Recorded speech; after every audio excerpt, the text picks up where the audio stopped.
Who would tell us of the things of old, of the things that have been?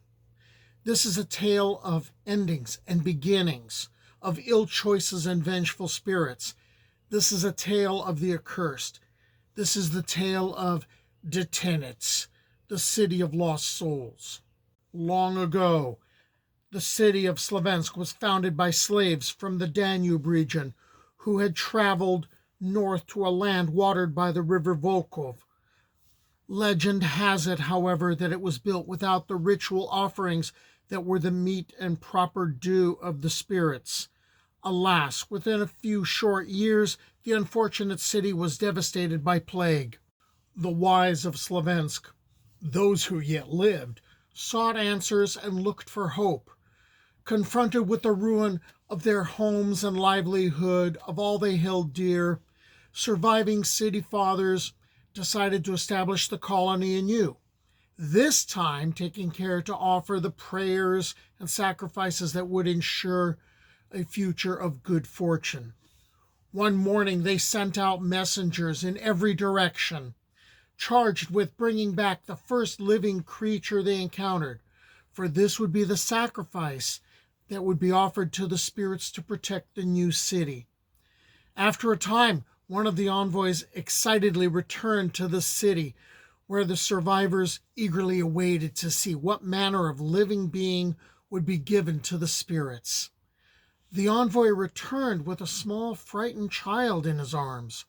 Of her parents, no one knew, and perhaps it did not matter to the former denizens of Slavensk. There were those who wavered as they gazed into the frightened eyes of a child, perhaps seeing their own children there. In the end, it mattered not. The elders would not allow pity to sway their judgment, resolved as they were to omit no part of the established rites. The child was thus buried alive beneath the foundation stone of the new city, which was ill-named Detinets, which was a word for a city fort or a central fortified part of a city, and the city was indeed surrounded by logs cunningly fashioned into walls, but also came from a word which meant children. And so the ill luck which had attended the city of Slavensk persisted in Detinets.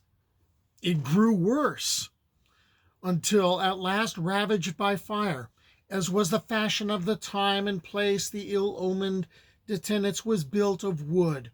Logs formed her dwellings, her defensive walls, even her streets. And when fire caught hold here, the inferno could be seen many versts away. Its terrified inhabitants knew better than to remain there and fled the accursed site. Along the Volkhov River, just downstream from its outflow from Lake Ilmen, the denizens of Detinets founded a new city, which the Northmen came to call in their sagas Hulmgard, but the Slavs called Novhorod, or New City.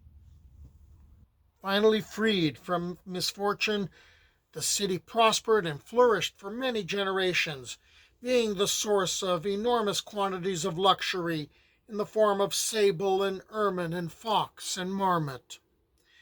And Northmen and Slav alike traded there. Few ever spoke of Detinets again, unless it was to speak of the keep within the walls of the city of Novhorod. And if they spoke of the former accursed city, it was in hushed whispers. It was at the feast I heard this tale. There it was, I drank mead ale. Though it flowed down my beard, my mouth stayed dry, for never a drop passed my lips, swear I.